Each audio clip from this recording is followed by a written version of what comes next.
David Bergman is a journalist with the New Age newspaper in Bangladesh. He joins us now from Dhaka. And David, you are in fact at the scene of the rescue operation. Give us the latest from there and give us a sense whether or not this incredible tale of survival, this rescue operation 17 days after the building collapse, shifts now in any way the ongoing operations that are taking place. Well, Reshma is now in hospital, the combined military hospital in Sabah. She was taken straight from the site of the hospital and is apparently in good condition. She spoke to the Prime Minister, apparently, who is due to meet her. If not, she may well have done so already. I mean, right behind me is the place where she was rescued from. It was a miraculous discovery. They saw a slight movement in a bamboo stick, and the rescuer said, "Is anyone there?" And she then said, "Please help me, rescue me." And they were able to dig a hole down to her. She was on the second floor, and I can confirm that she was a garment worker. She was a garment worker on the second floor who had started at the factory in around April. Apparently, she had been married. She's a 19-year-old young woman, married, but had separated from her husband, apparently, and had started work in April. Her former husband was also a garment worker. Now, it seems they are continuing with the heavy machinery behind me, although I had earlier heard that they were going to stop that and perhaps do manual recovery, but they are still continuing with heavy machinery.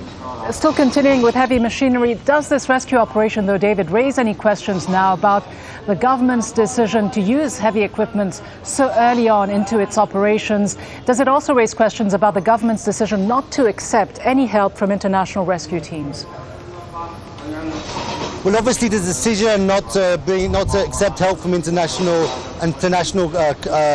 expert search and rescue teams is indeed controversial. The government says we were doing a good job, we don't need any assistance. But clearly there are many others who feel that the government could really have assisted with expert assistance right at the beginning. The rescue operation continued for over 5 days, way over 5 days.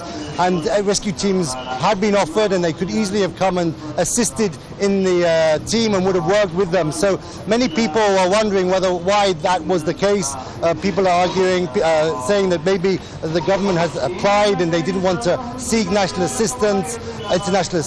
It's an election year. It might have been perceived to be controversial by some, and that's the decision they took.